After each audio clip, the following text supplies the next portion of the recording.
विधायक अपात्रता मामले पर उद्धव गुट के नेता भास्कर जाधव ने अपनी प्रतिक्रिया दी है और कहा है कि जहां एक तरफ सुप्रीम कोर्ट ने इस मामले पर 31 दिसंबर तक फैसला देने को कहा है, वहीं दूसरी ओर विधानसभा अध्यक्ष इस मामले को लंबित रखना चाहते हैं। असं आहे की विधानसभा अध्यक्षांनी आमदार अपात्रता चर्चेसंदर्भात जर वेळ वाढवून मागितली असेल तर त्याच्यामध्ये माझ्यासारख्या माणसाला फार मोठं काय आश्चर्य वाटायचं कारण नाही।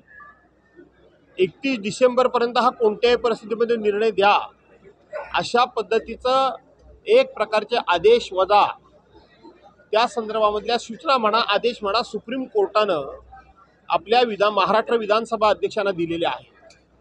परंतु ह्या आमदार अपात्रता प्रकरणासंदर्भातून सुरुवातीपासूनची अध्यक्षांची भूमिका जर आपण बघितली तर हे प्रकरण तसंच पेंडिंग ठेवायचं अशी एकंदरीत अध्यक्षांची भूमिका सुरुवातीपासूनची होती आणि म्हणून आता 31 डिसेंबरपर्यंत जर निर्णय देऊ शकले नाहीत आणि त्याच्याकरता म्हणून ते मुदतवाढ जर मागत असतील सुप्रीम कोर्टाकडे तर त्याच्यामध्ये आश्चर्य वाटण्याचं कारण नाही। ते त्यांच्या कार्यपद्धतीनुसार त्यांच्या भूमिकेनुसार ते सुसंगत आहे।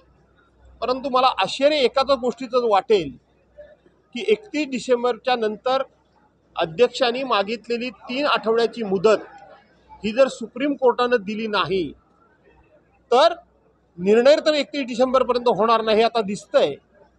पुढे काय घडणार आहे आणि ते खूप मोठं आश्चर्यकारक असेल असं मला वाटतं।